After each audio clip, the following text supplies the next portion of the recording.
Adakah unsur-unsur ketidaketisan yang ditemukan di sini? Ya, berbalas pantun di Twitter, tapi substansinya ketidaketisan itu justru terlihat dari substansi yang dibicarakan karena itu menyangkut kewenangan masing-masing. Seharusnya komunikasi politik itu kan dibatasi oleh 3 persoalan. Yang pertama substansi, setting, dan kemudian fungsi yang dijalankan.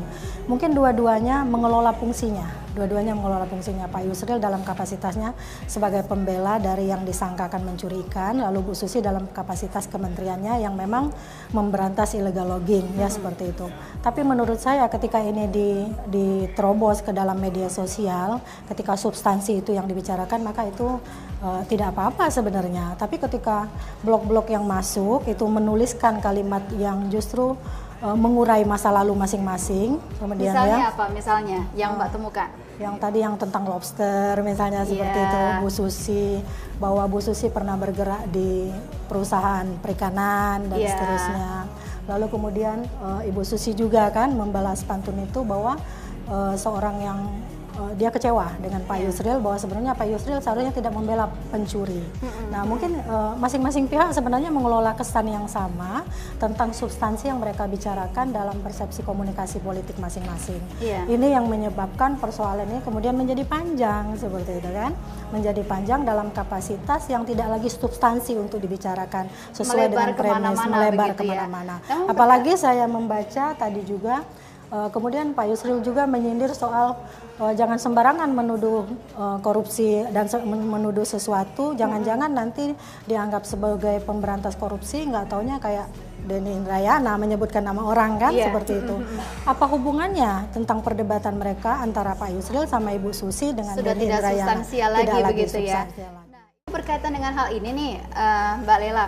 Mbak Leli, berkaitan dengan hal ini Mbak Leli, banyak pejabat publik yang sekarang punya media sosial, begitu ya, karena ini merupakan satu cara untuk mendekatkan diri begitu dengan masyarakat, ya baik di luar negeri maupun di Indonesia semua punya ya. Hanya memang gimana ya Mbak ya, cara membaca batasan begitu ya, batasan antara kapasitasnya sebagai pejabat publik dengan apa yang bisa disampaikan di media sosial. Iya, yang disampaikan itu pesan kan, jadi pesan, jadi ada makna di dalam penyampaian. Secara simbolik sebenarnya dari kalimat-kalimat saja sudah bisa kita katakan itu kalimatnya menyentuh siapa, kemudian menohok siapa, seperti itu ya, atau mungkin ingin memberi informasi tentang peran yang kita lakukan. Saya juga pemain Twitter gitu, Instagram, Facebook dan sebagainya. Sebelum menulis, saya seringkali berpikir panjang dulu ya, apa sih, karena ini media sosial ini dalam sekejap itu ketika kita tuliskan, ketika kita delete pun dia kan sudah menyebar lebih dulu. Nah, informasi yang kita sampaikan itu sebaiknya dilekatkan kepada kapasitas kita. Dalam teori interaksi simbolik itu namanya looking glass self. Jadi looking glass self. Jadi gimana tuh? Ketika kita bercermin itu lewat tulisan, lewat pengacaan diri yang bagaimanapun, seharusnya apa yang kita lakukan itu, yang dicermin itu kita tidak melihat diri kita, tapi kapasitas kita, ketika dilihat oleh orang lain. Wah, saya ini adalah seorang ini dan harus seperti mana.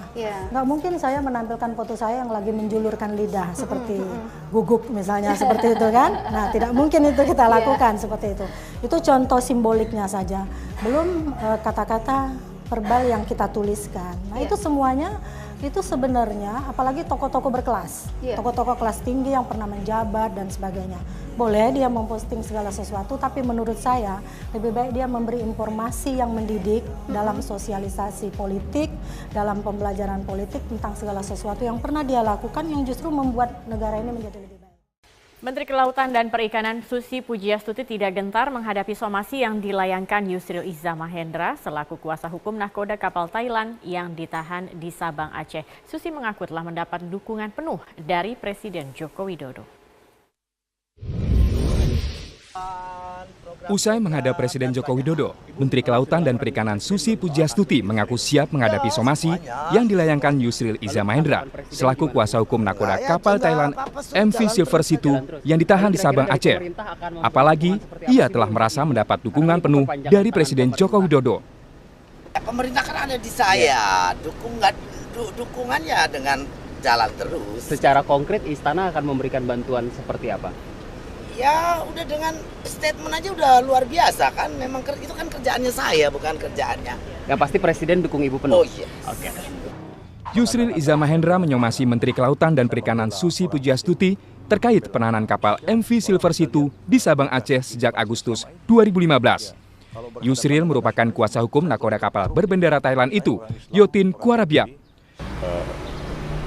Kalau kita yakin firm akan kasus itu, kita limpahkan ke pengadilan. Biar nanti pengadilan akan memutuskan. Ini cukup bukti salah atau tidak. Dan pengadilan kan cuma 30 hari. Ya. Sekarang penyidikan 30 hari, pengadilan 30 hari. Sekarang mereka udah 6 bulan kapalnya nggak jelas arah. Yusril mempersoalkan penerapan Undang-Undang Nomor 31 Tahun 2004 tentang perikanan terkait penahanan kapal MV Silver Situ.